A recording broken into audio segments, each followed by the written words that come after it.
Thank you. President Barroso, you have the floor. Thank you very much. President Van Rompuy presented a very objective and comprehensive report of the work of the European Council in this first session, so I will not repeat everything he said, which I fully agree. Let me just highlight from the point of view of the Commission what is our evaluation of this exercise. And I really believe it's a very serious exercise. I want to thank President Van Rompuy and all the colleagues of the European Council for the way in which they engaged, because it was completely new compared to previous experience, in the sense that following the country-specific recommendations presented by the Commission and the different discussions at the Council level, there was the endorsement of those country-specific recommendations and also the discussion, very free and open discussion, about the most important challenges the European Union and its member states are facing in the current circumstances.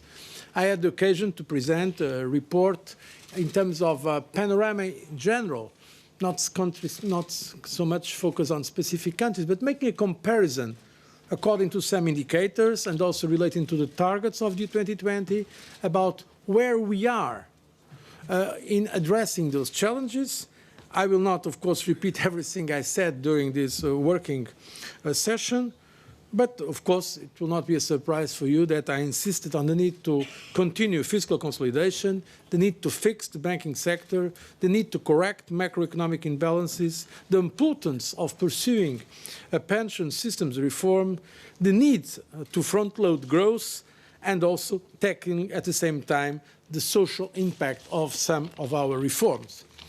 But afterwards we can give you in more concrete details the assessment in terms of comparison, in terms of benchmarks, of the commitments of the different member states regarding not only the objectives of Europe 2020, but national reform programs that they are now committed to implement.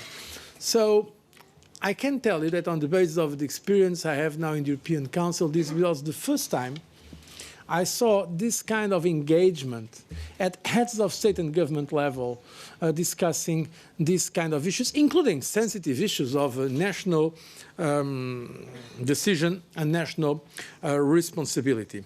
So I think from that point of view, while we can always make it better, it was in fact a very serious exercise.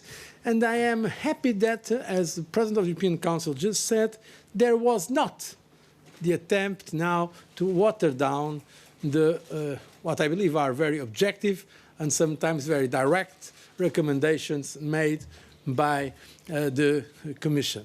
So that there was a real commitment to pursue the reforms that we believe are essential for Europe's competitiveness.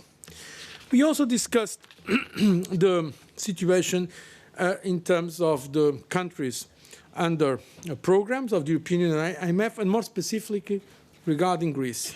But I want to underline that the European Council has welcomed the progress made in Ireland in implementation of the reform program, which is well on track.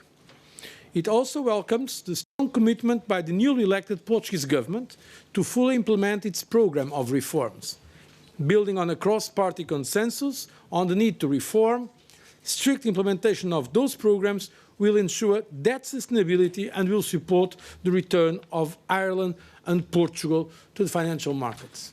When we discussed Greece, we also underlined the need for this national unity in the implementation of the necessary measures.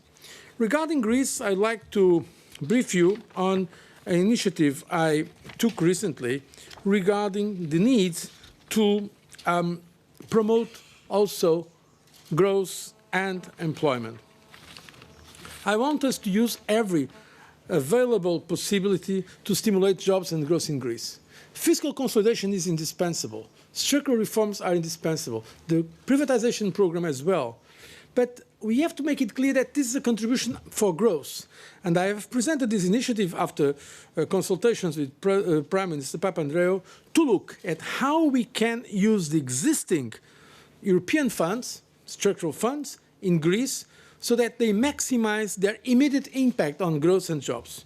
We are ready to consider all proposals for reprogramming and restructuring funding to deliver rapid and better results on the ground. We are also prepared to increase the co-financing rate up to 85%, which can be done without changing legislation and further front-loading of funds. And we are ready to make technical assistance available to strengthen the institutional capacity of the Greek administration. The European Union budget provides over 20 billion euros for Greece in the current 7-year financing period. It has only been possible to spend a quarter of this up until now. So 675 million euros are available for technical assistance for all Greek programs. 420 million euros of this has not been contracted. I've asked member states to work together with the Commission to bring all the technical assistance available to help get this money as quickly as possible to the Greek people in terms of growth and employment. And I am extremely happy with the clear endorsement of the European Council of the intention presented by the Commission, namely when the European Council states that it welcomes and supports the preparation by the Commission, together with Member States, of a comprehensive programme of technical assistance to Greece. So I think it was a very good meeting, and the fact that in such a determined way, after a very brief discussion, it was possible to agree on the conclusions that are going to be distributed to you, namely on Greece, I think it was once again an indication that there is a real will of the member states of the euro area and the European Union in general to do what is necessary to preserve the financial stability in the euro area and to work together with our Greek partners and to work, of course, for reinforced governance in the European Union. And today it was an important step in that direction.